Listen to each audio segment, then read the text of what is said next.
अध्याय 12। लक्ष्य बनाएं, सफल बने। इंसान ने जितनी भी तरक्की की है लक्ष्य बनाकर की है।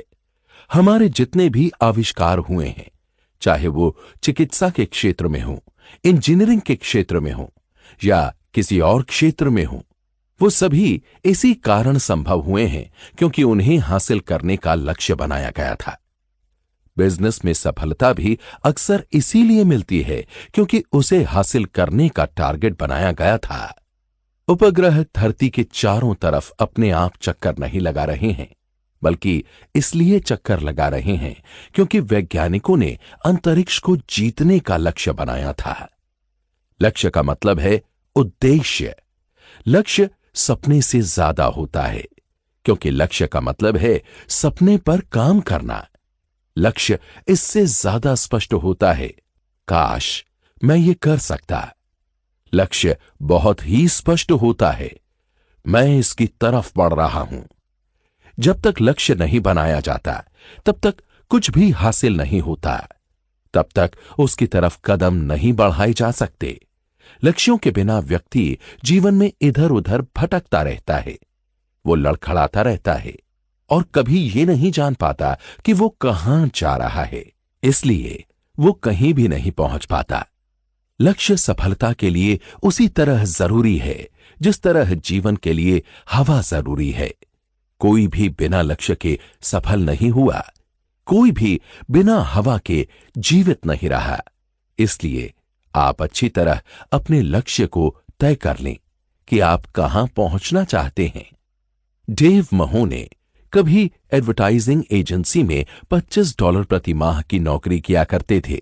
27 वर्ष की उम्र में वो एजेंसी के वाइस प्रेसिडेंट बन गए और 33 वर्ष की उम्र में वो गुड ह्यूमर कंपनी के प्रेसिडेंट बन गए। लक्ष्यों के बारे में उनका कहना था, महत्वपूर्ण बात यह नहीं है कि आप कल क्या थे या आप आज क्या हैं, बल्कि महत्वपूर्ण बात तो यह है कि आप कल कहां पहुंचना चाहते हैं। महत्वपूर्ण बात यह नहीं है कि आप कल क्या थे या आप आज क्या हैं, बल्कि महत्वपूर्ण बात तो यह है कि आप कल कहां पहुंचना चाहते हैं। अच्छी कंपनियां अगले 10 से 15 साल के लक्ष्य बनाकर चलती हैं। सफल बिजनेसमैन को खुद से यह सवाल पूछना ही पड़ता है, आज से 10 साल बाद हम अपनी कंपनी को कहां देखना चाहते हैं। फिर वो उसके हिसाब से अपनी योजना बनाते हैं। नई मशीनें लगाई जाती हैं ताकि उत्पादन की क्षमता बढ़ सके, आज की जरूरत के हिसाब से नहीं, बल्कि आज से 5 या 10 साल की बाद की जरूरत के हिसाब से। ऐसे उत्पादों को विकसित करने के लिए शोध किया जाता है जो 10 साल से पहले बाजार में नहीं उतर पाएंगे। आधुनिक कंपनियां भविष्य को किस्मत के भरोसे नहीं छोड़ती। क्या आपको ऐसा करना चाहिए? हम में से हर व्यक्ति सफल कंपनियों से यह महत्वपूर्ण सबक सीख सकता है। हमें कम से कम 10 साल बाद तक की योजना बना लेनी चाहिए। आप 10 साल बाद अपनी जो इमेज बनाना चाहते हैं, आपको सबसे पहले तो अभी वो इमेज सोच लेनी चाहिए। यह एक बेहद महत्वपूर्ण विचार है। कोई कंपनी जो अच्छी तरह भविष्य की योजना नहीं बनाती, वो यूं ही चलती रहेगी। ये बीच में दिवालिया भी हो सकती है। इसी तरह जो व्यक्ति लंबे लक्ष्य तय नहीं कर पाता, वो भी जिंदगी की भूल भुलैया में यूं ही भटकता रहेगा। बिना लक्ष्यों के हमारा विकास नहीं होता। मैं आपको एक उदाहरण बताना चाहता हूं कि लंबी दूरी के लक्ष्य से सफलता किस तरह मिलती है। अभी पिछले हफ्ते एक युवक, मैं उसे FB कहना चाहूंगा, अपने करियर की समस्या को लेकर मेरे पास आया। FB सभ्य और समझदार दिख रहा था। वो कुंवारा था और उसने 4 साल पहले ही अपना कॉलेज पूरा किया था। हमने उसके कामकाज, शिक्षा, उसकी योग्यताओं और उसकी सामान्य पृष्ठभूमि के बारे में चर्चा की। फिर मैंने उससे कहा, आप मुझसे नौकरी बदलने के बारे में सलाह लेने आए हैं? आप किस तरह की नौकरी चाहते हैं? उसने कहा, यही तो मैं आपसे पूछने आया हूं। मुझे नहीं पता कि मैं क्या करना चाहता हूं। उसकी समस्या बहुत ही आम समस्या है, परंतु मैंने महसूस किया कि इस व्यक्ति की मदद करने का यह तरीका नहीं है कि मैं इसे कई संभावित नियोक्ताओं से मिलवा दूं। करियर चुनने में गलती करके उससे सीखना कोई अच्छा तरीका नहीं है। चूंकि करियर की संभावनाएं दर्जनों होती हैं, इसलिए सही नौकरी मिलने के अवसर भी दर्जनों में से एक होते हैं। मैं जानता था कि मुझे एफबी को यह एहसास कराना होगा कि किसी जगह अपना करियर बनाने से पहले उसे यह जानना पड़ेगा कि उसकी मनचाही जगह कौन सी है। इसलिए मैंने कहा, अब आप एक अलग नजरिए से अपने करियर प्लान को देखें। क्या आप मुझे बताएंगे कि आज से 10 साल बाद आप अपनी कैसी इमेज देखना चाहते हैं? एफबी ने काफी सोच विचार कर कहा, मैं समझता हूं कि मैं वही चाहता हूं जो हर व्यक्ति चाहता है, एक अच्छी सी नौकरी जिसमें अच्छी तनख्वाह मिलती हो और एक अच्छा सा घर। सच कहूं तो मैंने इसके बारे में ज्यादा सोचा नहीं। मैंने उसे आश्वस्त किया कि यह बिल्कुल स्वाभाविक है। फिर मैंने उसे बताया कि करियर चुनने की उसकी शैली वैसी ही थी जैसे हम किसी एयरलाइन टिकट काउंटर पर जाएं और कहें, मुझे एक टिकट दे दीजिए। टिकट बेचने वाले आपकी कोई मदद नहीं कर सकते जब तक कि आप उन्हें यह ना बताएं कि आप कहां जाना चाहते हैं। इसलिए मैंने कहा, और मैं तब तक नौकरी ढूंढने में आपकी मदद नहीं कर सकता जब तक कि आप मुझे यह ना बता दें कि आप कहां पहुंचना चाहते हैं। आप और सिर्फ आप ही मुझे यह बता सकते हैं कि आपका लक्ष्य क्या है। इससे एफबी सोचने पर मजबूर हो गया। अगले 2 हफ्तों तक हमने अलग अलग नौकरियों के अच्छे बुरे पहलुओं पर विचार करने के बजाय लक्ष्य निर्धारित करने के बारे में विचार किया। एफबी ने करियर प्लानिंग का सबसे महत्वपूर्ण सबक सीख लिया। शुरू करने से पहले जान लें आप कहां जाना चाहते हैं। सफल कंपनियों की तरह आगे की योजनाएं बनाएं। एक तरह से आप भी किसी कंपनी की तरह हैं। आपकी योग्यताएं, आपकी प्रतिभा, आपकी दक्षताएं आपके उत्पाद हैं। आप अपने उत्पादों को विकसित करना चाहते हैं ताकि आपको उनकी अधिकतम कीमत मिल सके। भविष्य की योजना बनाने से ऐसा करना संभव है। यहां 2 कदम सुझाए जा रहे हैं जो आपकी मदद करेंगे। पहले तो अपने भविष्य को 3 खंडों में बांट दें, काम धंधा, घर और समाज।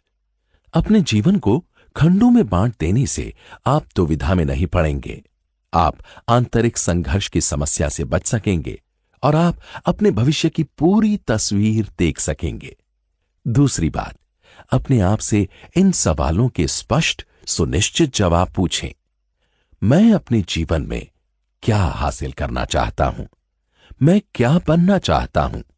और किस चीज से मुझे संतुष्टि मिलेगी? मदद के लिए मैं कुछ बातें बता रहा हूं, उनका प्रयोग करें। आज से 10 साल बाद की मेरी इमेज। 10 साल की प्लानिंग गाइड। ए, काम धंधे का खंड आज से 10 साल बाद। पहला सवाल अपने आप से पूछें, मैं कितनी आमदनी हासिल करना चाहता हूं? दूसरा सवाल, मैं अपने पास कितनी जिम्मेदारी चाहता हूं? तीसरा सवाल, मैं कितनी सत्ता और कितना अधिकार चाहता हूं? चौथा, अपने काम धंधे से मैं कितनी प्रतिष्ठा चाहता हूं? बी, अब आते हैं घर के खंड पर। आज से 10 साल बाद। पहला सवाल घर के बारे में। मैं अपने परिवार को किस तरह का जीवन स्तर देना चाहता हूं? दूसरा सवाल, मैं किस तरह के घर में रहना चाहता हूं? तीसरा सवाल, मैं किस तरह से छुट्टियां बिताना चाहता हूं? चौथा सवाल, अपने बच्चों के शुरुआती वयस्क सालों में मैं उनकी कितनी आर्थिक मदद करना चाहता हूं? अब आते हैं तीसरे खंड पर, यानी खंड सी, सामाजिक खंड। आज से 10 साल बाद। अपने आप से सवाल पूछें। पहला सवाल, मेरे पास किस तरह के दोस्त होने चाहिए? दूसरा सवाल, मैं किन सामाजिक समूहों से जुड़ना चाहता हूं? तीसरा सवाल, मैं किन संस्थाओं का लीडर बनना चाहता हूं? चौथा सवाल, मैं किन सामाजिक समस्याओं को दूर करने की पहल करना चाहता हूं? कुछ साल पहले मेरे पुत्र ने जोर देकर कहा कि मैं उसके साथ मिलकर उसके कुत्ते के पिल्ले के लिए एक डॉग हाउस बनाऊं। मेरा पुत्र पीनट नाम के इस पिल्ले से बहुत प्रेम करता था और उसे इस पर नाज था। पुत्र का उत्साह देखकर मैं उसके लगातार आग्रह को ठुकरा नहीं पाया और इस तरह हम दोनों पीनट का घर बनाने में जुट गए। कारपेंटरी की हम दोनों की समझ कुल मिलाकर 0 थी, तो जो घर बना वो इस बात का सबूत भी था। कुछ समय बाद मेरा एक अच्छा दोस्त आया और हमारे उस डॉग हाउस को देखने के बाद उसने पूछा, तुम लोगों ने पेड़ पर यह क्या लटका रखा है? कहीं ये डॉग हाउस तो नहीं है? मैंने हां में जवाब दिया। फिर उसने हमारी कुछ गलतियों की तरफ हमारा ध्यान आकर्षित किया और अपनी पूरी बात को सारांश में इस तरह से कहा, तुम लोगों ने कोई योजना नहीं बनाई। आजकल कोई बिना ब्लूप्रिंट के डॉग हाउस नहीं बनाता। और कृपया जब भी आप अपने भविष्य की कल्पना करें तो बड़ी कल्पना करने से न घबराएं। आजकल लोगों को उनके सपनों के आकार के हिसाब से तोला जाता है। कोई भी व्यक्ति जितना हासिल करना चाहता है उससे ज्यादा हासिल नहीं कर पाता। इसलिए हमेशा अपने भविष्य के सपनों को बड़ा रखें। आइए अब मैं एक व्यक्ति के जीवन की योजना आपको शब्दशः बताने की कोशिश करता हूं। किस तरह उसने अपने भावी घर का लक्ष्य बनाया है ये भी सुने। जब उसने ये लिखा होगा तब निश्चित रूप से वो अपने भविष्य के घर को देख रहा होगा। मेरे घर का लक्ष्य गांव में होगा। घर सदर्न मैनर स्टाइल का होगा, 2 मंजिला, सफेद कॉलम इत्यादि। चारों तरफ फेंसिंग होगी और शायद वहां पर फिश पॉन्ड भी होगा, क्योंकि मेरी पत्नी और मुझे मछली पकड़ने का शौक है। हम अपने डॉबरमैन के लिए जो घर बनाएंगे वो घर के पिछवाड़े में बनाएंगे। मैं हमेशा से चाहता हूं कि मेरे घर में एक लंबा सा ड्राइववे हो जिसके दोनों तरफ पेड़ लगे हों, परंतु मैं जानता हूं कि मकान और घर में अंतर होता है। जरूरी नहीं कि हर मकान घर भी हो। मैं अपने मकान को घर बनाने की पूरी कोशिश करूंगा।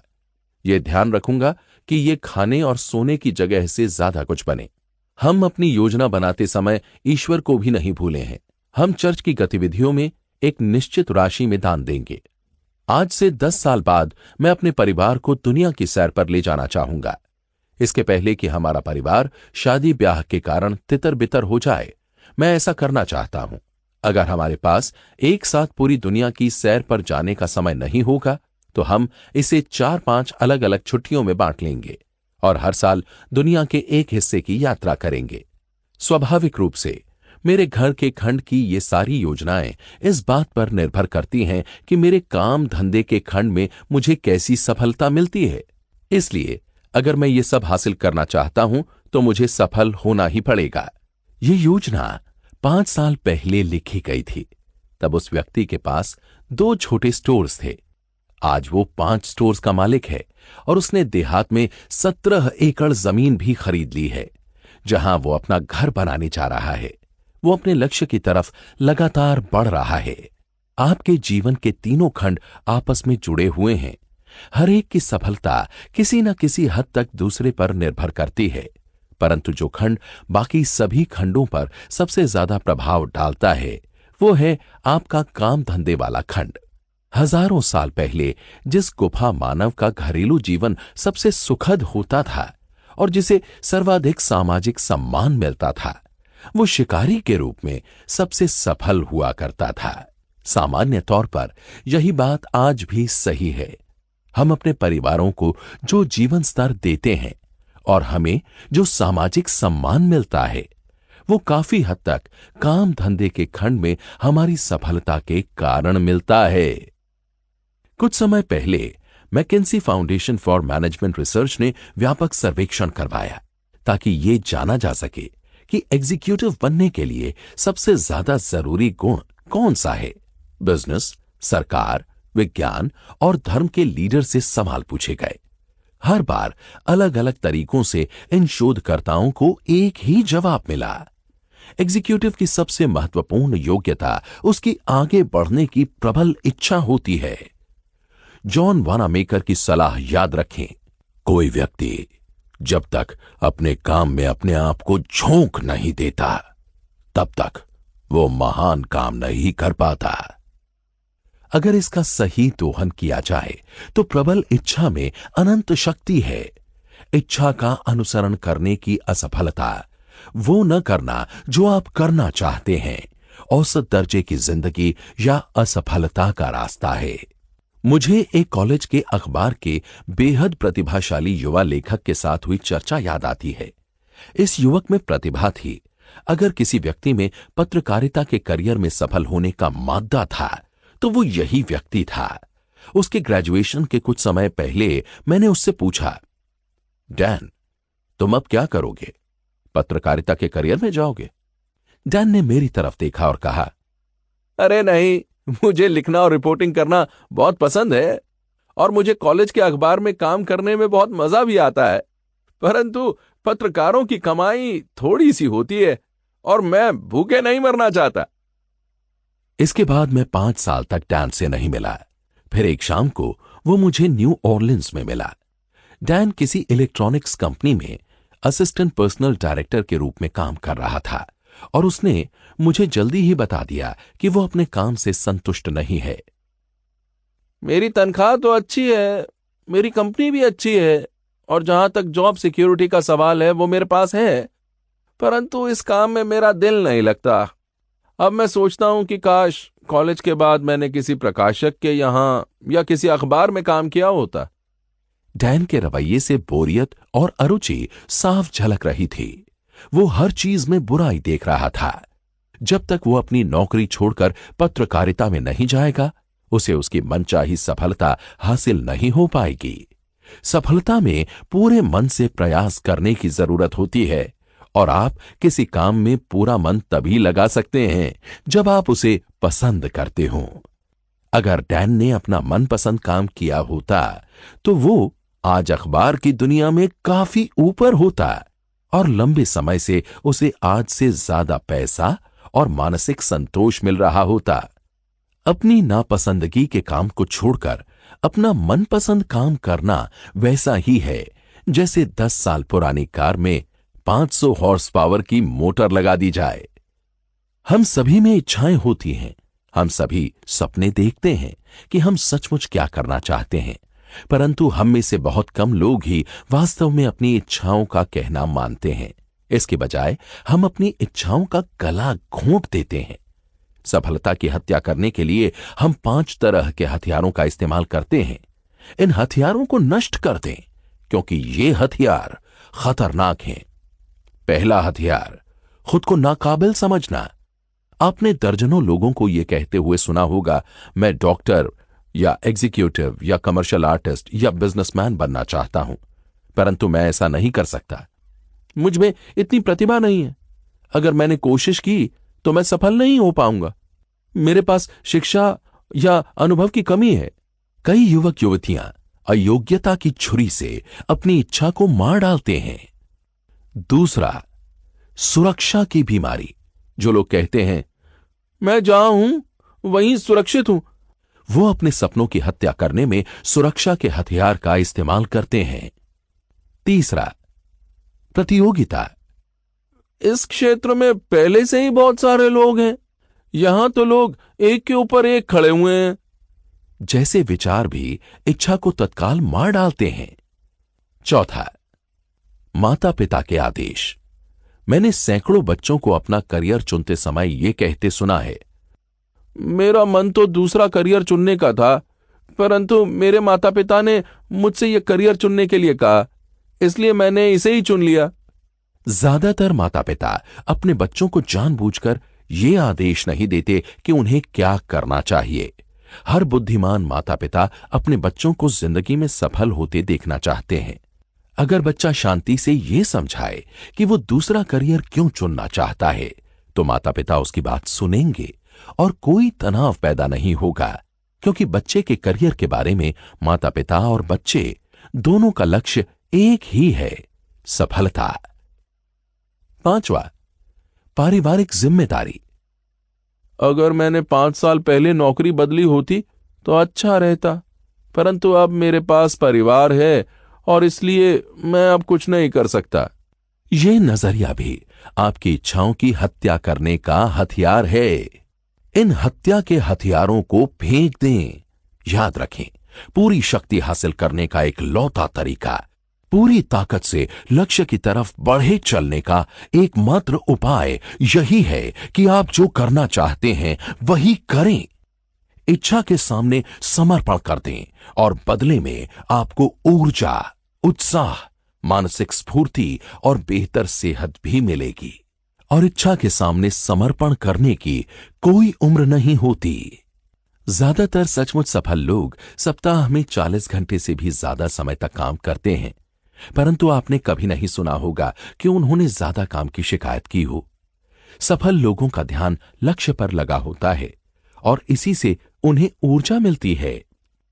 इससे हमें यह शिक्षा मिलती है, जब आप एक इच्छित लक्ष्य बना लेते हैं और उस लक्ष्य की तरफ बढ़ने का संकल्प करते हैं, तो आपकी ऊर्जा बढ़कर कई गुना हो जाती है।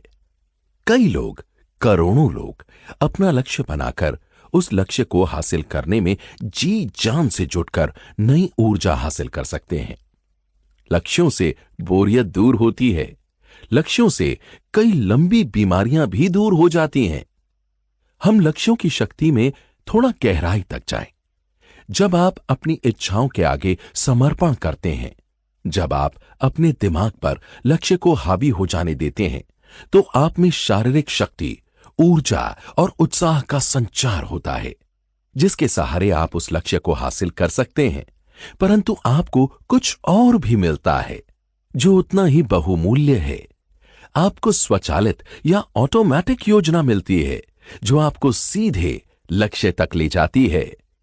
गहराई से तय किए गए लक्ष्य के साथ सबसे आश्चर्यजनक बात यह होती है कि यह आपको अपने तक पहुंचने की राह पर बनाए रखता है।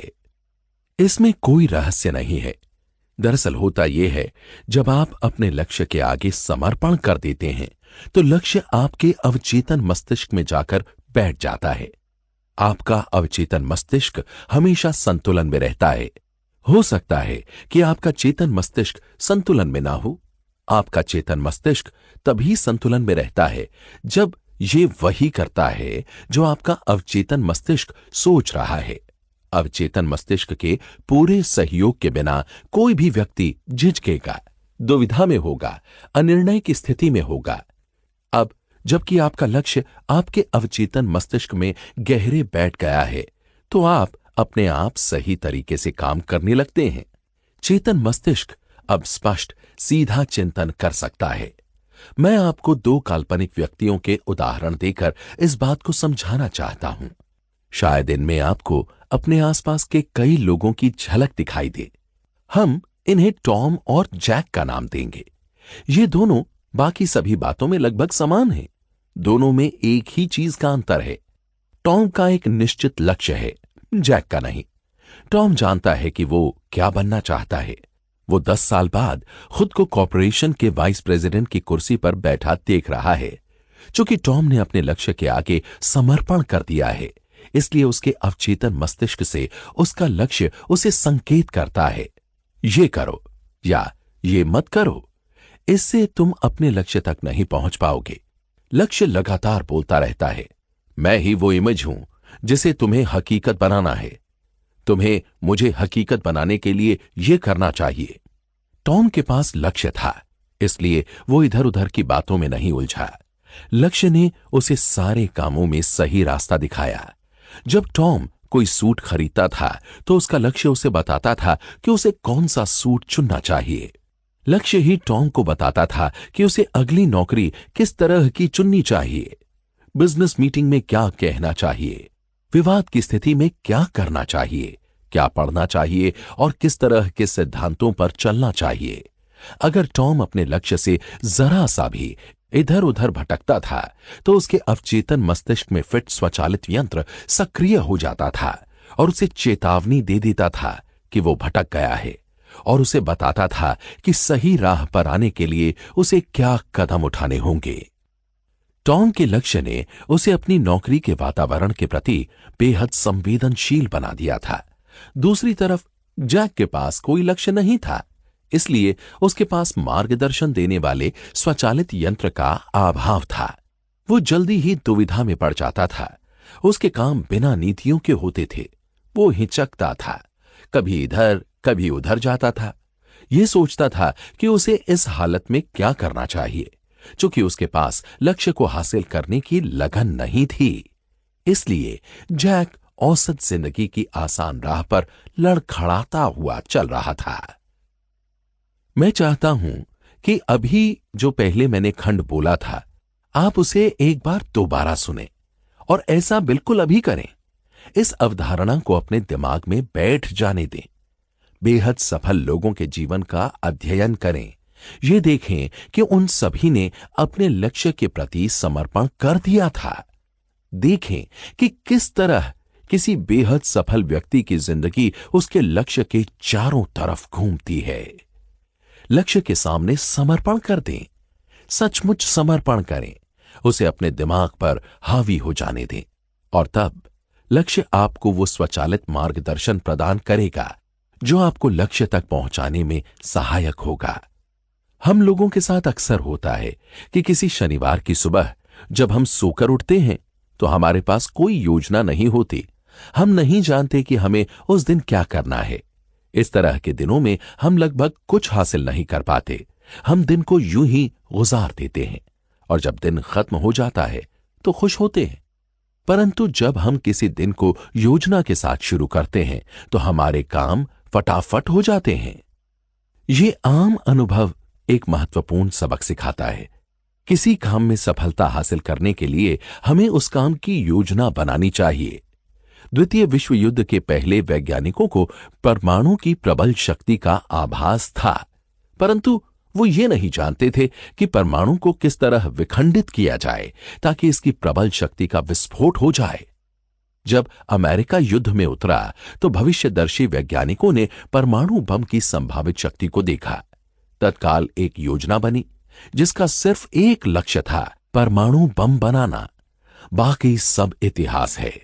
कुछ ही सालों में लगन और मेहनत रंग लाई, परमाणु बम गिराए गए और युद्ध खत्म हो गया। परंतु अगर लक्ष्य हासिल करने की योजना नहीं बनी होती तो परमाणु को विखंडित करने की प्रक्रिया शायद इतनी जल्दी नहीं हो पाती। शायद इसमें 1 दशक या इससे भी ज्यादा का विलंब हुआ होता। अगर आपको काम करना है तो उसके लक्ष्य बना लें। हमारे उत्पादन का भट्टा ही बैठ जाएगा अगर हम उत्पादन के टारगेट ना बनाएं। सभी कंपनियों के अफसर टारगेट डेट और उत्पादन की संख्या का लक्ष्य बनाते हैं। सेल्समैन तभी ज्यादा सामान बेच पाते हैं जब उन्हें निश्चित संख्या में माल बेचने का लक्ष्य दिया जाता है। प्रोफेसर जानते हैं कि विद्यार्थी तभी अपने टर्म पेपर लिख पाते हैं जब उसके लिए डेडलाइन तय कर दी जाती है। तो अगर आप सफलता की तरफ आगे बढ़ना चाहते हैं तो लक्ष्य तय करें, डेडलाइन बनाएं। किस तारीख तक आप लक्ष्य हासिल करेंगे ये तय करें। अपने आप ये तय करें कि आप इतने समय में इतना हासिल करेंगे। आप केवल उतना ही हासिल कर सकते हैं जितना हासिल करने की आपने योजना बनाई है। Toluene university school of medicine के डॉक्टर जॉर्ज ई बर्ग मानवीय दीर्घजीविता के विशेषज्ञ हैं। उनके अनुसार कई चीजों से यह तय होता है कि आप कितने समय तक जिएंगे। वजन, आनुवांशिकता, खानपान, मानसिक तनाव, व्यक्तिगत आदतें।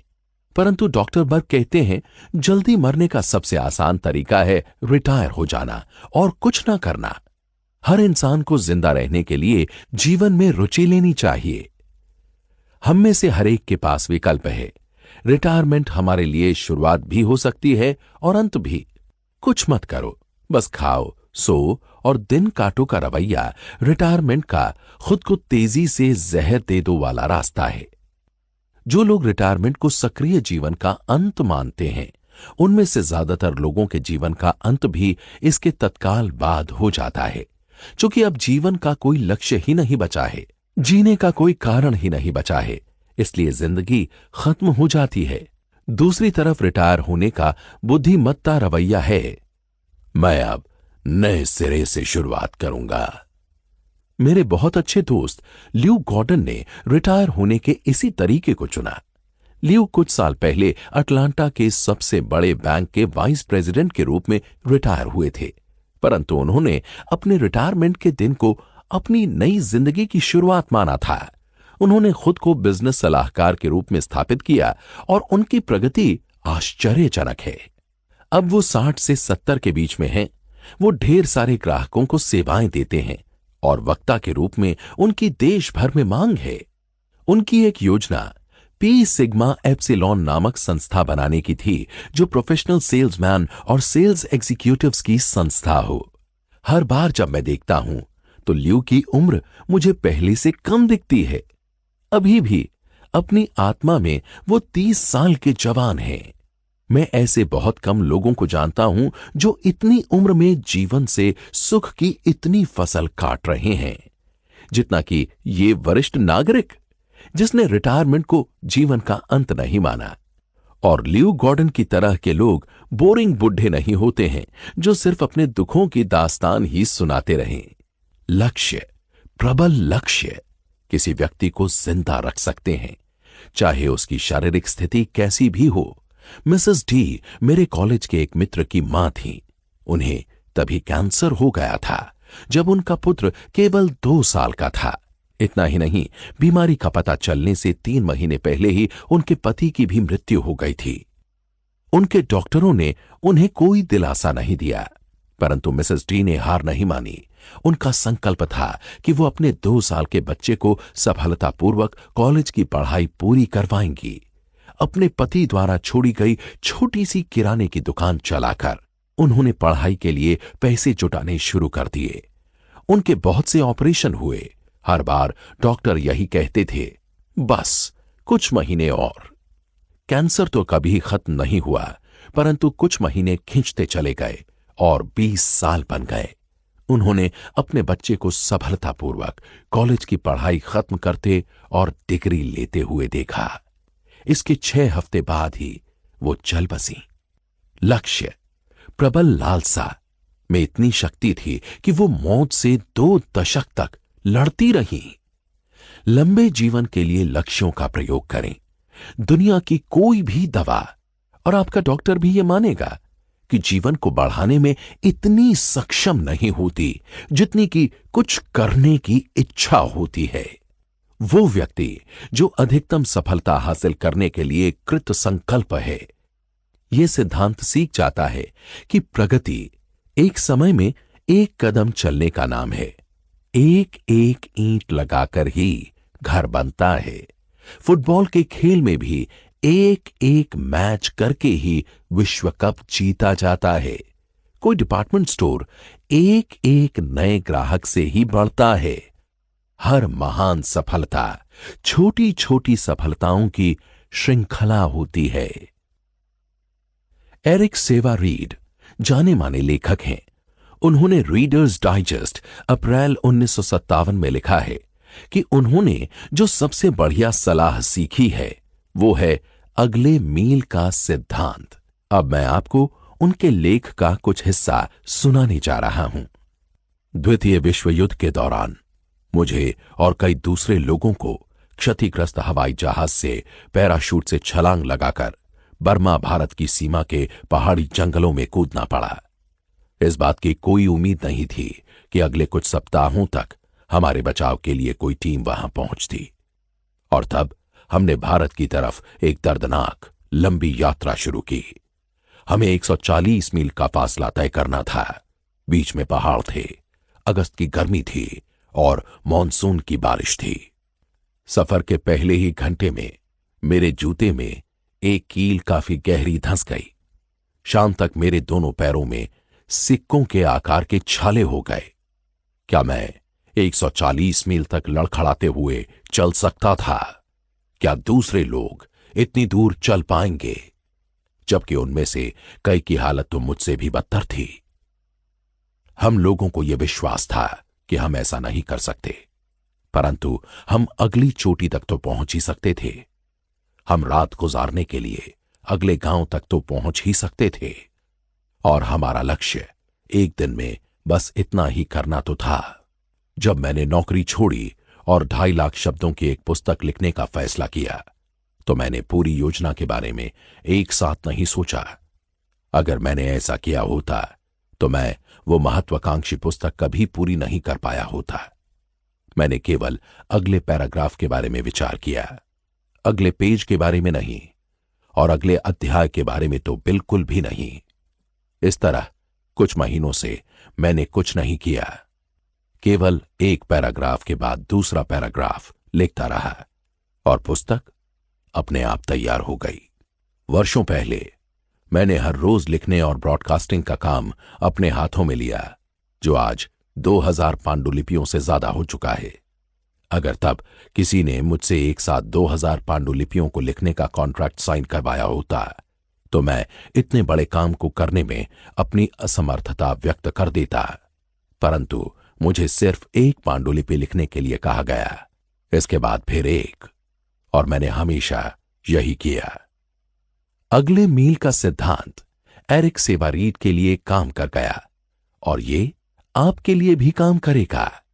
कदम दर कदम का तरीका किसी भी लक्ष्य को हासिल करने का एक लौता बुद्धिमत्तापूर्ण तरीका है। धूम्रपान छोड़ने का सर्वश्रेष्ठ फार्मूला जिसने मेरे कई दोस्तों की सिगरेट छुड़वा दी है, वो अगले घंटे का फार्मूला है। अंतिम लक्ष्य तक पहली ही बार में पहुंचने की बजाय, यानी कभी धूम्रपान न करने का संकल्प ले लेना उतना कारगर नहीं होता जितना कि अगले घंटे सिगरेट न पीने का संकल्प है। जब घंटा खत्म होता है तो धूम्रपान करने वाला अपने संकल्प को एक और घंटे के लिए बढ़ा देता है।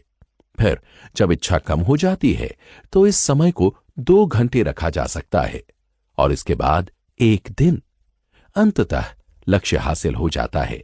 वो व्यक्ति जो एकदम इस आदत को छोड़ना चाहता है वो इसलिए असफल होता है क्योंकि इसमें असहनीय मनोवैज्ञानिक वेदना होती है।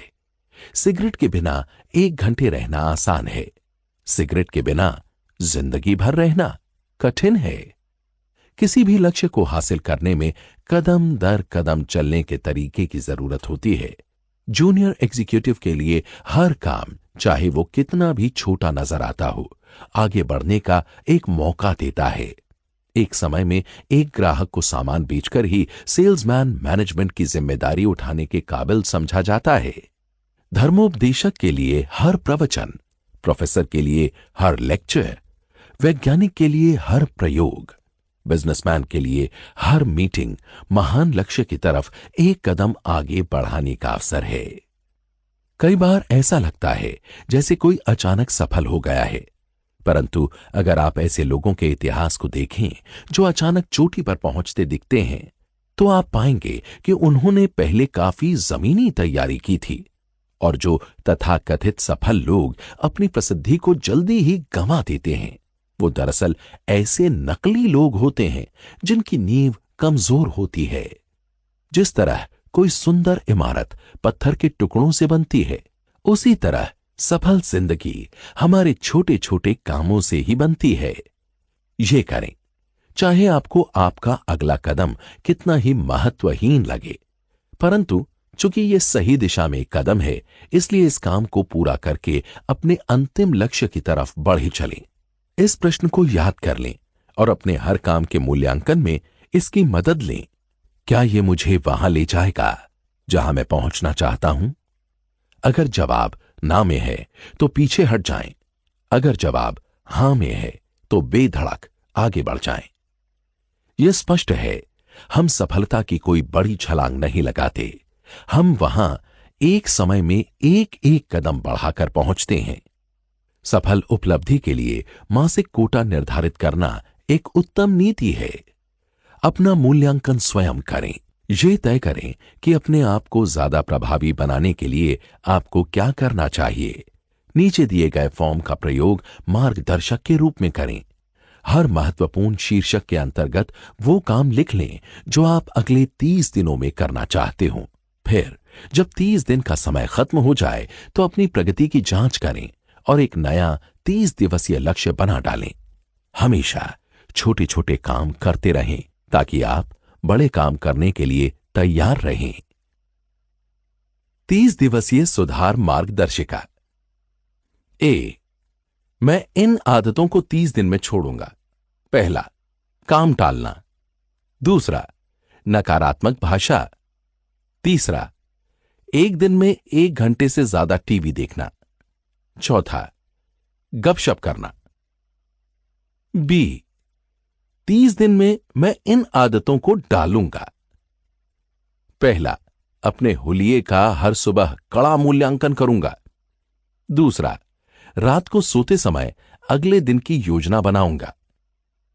तीसरा, हर संभव मौके पर लोगों की तारीफ करूंगा। सी, इन तरीकों से मैं अपने बॉस की नजरों में अपना मूल्य बढ़ाऊंगा। पहला, अपने अधीनस्थों को विकसित करने में सहयोग दूंगा। दूसरा, अपनी कंपनी के बारे में, इसके काम के बारे में और इसके ग्राहकों के बारे में ज्यादा जानने की कोशिश करूंगा। तीसरा, अपनी कंपनी को अधिक प्रभावी बनाने के लिए स्पष्ट सुझाव भी दूंगा। डी, अपने घर पर मैं अपना मूल्य इस तरह बढ़ाऊंगा। पहला, अपनी पत्नी के छोटे छोटे कामों की तारीफ करूंगा जिन्हें मैं अब तक अनदेखा किया करता था। दूसरा, सप्ताह में एक बार अपने पूरे परिवार के लिए कुछ खास करूंगा। तीसरा, अपने परिवार को हर दिन 1 घंटे का अविभाजित समय दूंगा। ई, इन 30 दिनों में मैं इन तरीकों से अपने दिमाग को पैना करूंगा। पहला, अपने क्षेत्र की व्यावसायिक पत्रिकाओं को पढ़ने में हर हफ्ते 2 घंटे का समय दूंगा। दूसरा, आत्म सुधार की एक पुस्तक पढ़ूंगा। तीसरा, 4 नए दोस्त बनाऊंगा। चौथा, चुपचाप एकांत में बैठकर 30 मिनट रोज चिंतन करूंगा। अगली बार जब आप किसी सभ्य व्यक्ति, संस्कारवान व्यक्ति, अच्छे वक्ता, आकर्षक तरीके से तैयार व्यक्ति, प्रभावी व्यक्ति को देखें तो खुद को याद दिलाएं कि वो इस तरह पैदा नहीं हुआ था। उसने इस तरह बनने के लिए हर दिन कोशिश की होगी, लगातार कोशिश की होगी। नई अच्छी आदतें डालना और पुरानी आदतों को छोड़ना हर दिन की इसी कोशिश का हिस्सा है। तो बस अब अपनी 30 दिवसीय सुधार मार्गदर्शिका तैयार करें। अक्सर जब मैं लक्ष्य निर्धारित करने की बात करता हूं तो कोई ना कोई इस तरह की बात कहता है, मैं जानता हूं कि लक्ष्य की तरफ काम करना महत्वपूर्ण है, परंतु अक्सर ऐसी घटनाएं हो जाती हैं जिनसे मेरी योजना गड़बड़ा जाती है।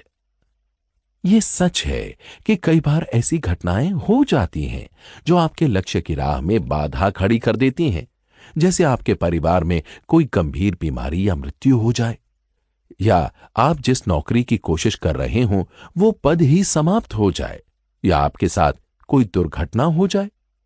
तो हम इस विचार को अपने दिमाग में गहरे में बैठा लें। वैकल्पिक रास्ते तैयार रखें। अगर आप किसी सड़क पर जा रहे हों और आपको बीच में रास्ता बंद है का बोर्ड दिखाई देता है तो आप वहीं पर डेरा नहीं डाल देते, न ही आप वापस घर लौट जाते हैं।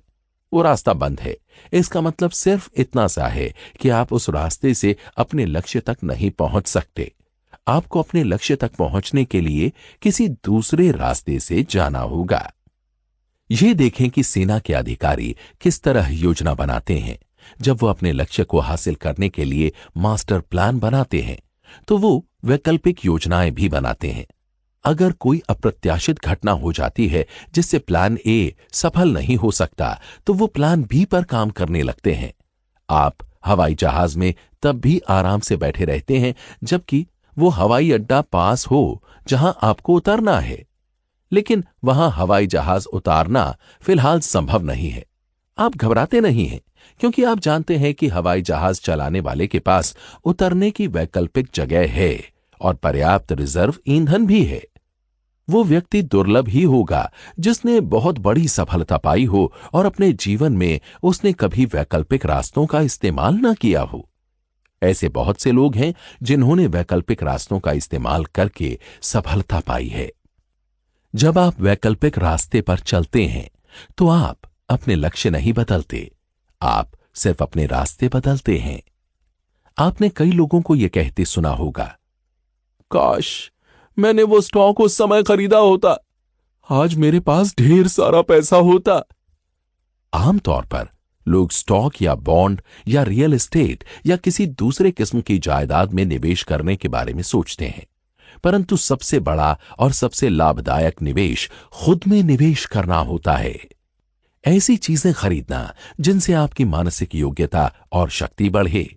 प्रगतिशील कंपनियां जानती हैं कि आज से 5 साल बाद वो कितनी मजबूत होंगी, ये उन आने वाले 5 सालों में तय नहीं होगा, बल्कि अभी तय होगा और इस बात से तय होगा कि वो इस साल उस योजना में कितना निवेश कर रही हैं।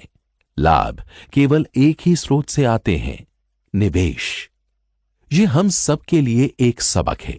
लाभ के लिए आगे आने वाले सालों में औसत आमदनी से ज्यादा हासिल करने के लिए हमें खुद में निवेश करना चाहिए।